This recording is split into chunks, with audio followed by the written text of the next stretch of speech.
Ladders can be found throughout every industry and in almost every workplace or job site. In fact, you've probably used them without incident since childhood, going up water slides or tree houses, or to get on the roof, clean the gutters, or trim trees.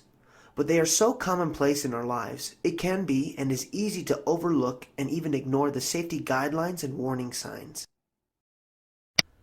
On that note, the following is a top 10 list of the most frequently cited standards for 2015.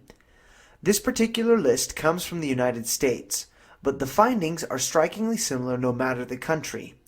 Regardless, these types of lists are published as a means of altering the industry about commonly cited standards.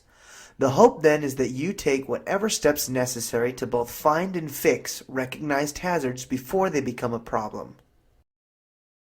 Interestingly enough, these same hazards show up on these types of lists time after time, and year after year injuries are sustained and lives are lost.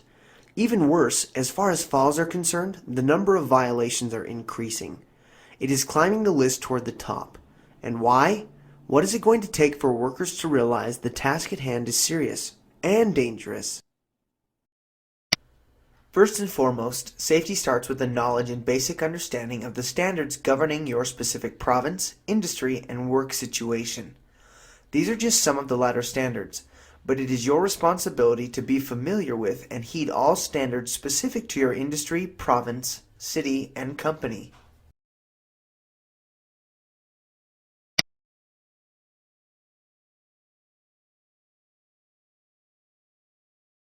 Additionally, because there are so many different types of ladders, we cannot possibly cover every single model, make, and use. It is also your responsibility to make sure that you receive job-specific training when using unfamiliar equipment or when asked to carry out a new task. No matter the equipment, it is common to hear workers and even employers ask, where does it state workers need to be trained? Can't a worker also be deemed qualified based on experience? No. Ultimately, in the case of an accident, the investigating entity will want to see proof of training. If you cannot furnish that proof and can instead only offer up that the worker came into the job with 20 years of experience, you'll most likely be in trouble.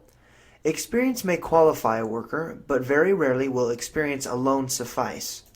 A history of working for any given amount of time does not necessarily mean the operator knows how to operate safely and competently. So there is just no getting around this one fact. Every worker must receive training prior to using ladders on their own. Requirements for refresher training are also very specific.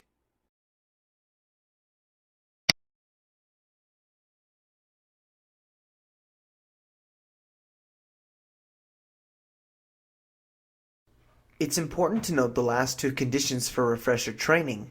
This term type also causes a lot of confusion, especially because ladder types can be harder to differentiate due to how similarly they function.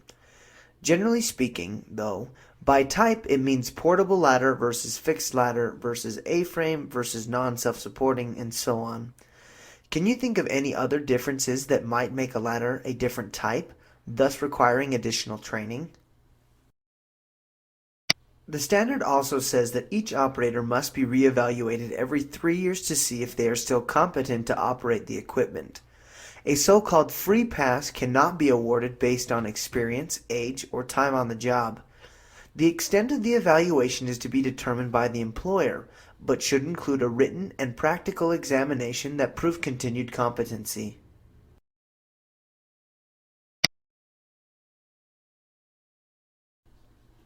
Initial training as well as any evaluations or refresher courses must be documented with the name of the person or persons who taught the class or conducted the evaluation. Although wallet cards as proof of training are not specifically required for ladder workers, many companies and work sites do require on-site proof that you have been trained. At the very least, in the case of an investigation, investigators will want to see proof of proper and consistent training, in the way of training outlines, class lists, training goals, tests, certificates, and so on. Generally speaking, all workers share the responsibility to ensure that they and their coworkers have received training by a qualified person. Redden understood the manufacturer's operating instructions and safety rules as found in the operator's manual. Redden understood all decals, warnings, and capacity plates on the equipment and attachments.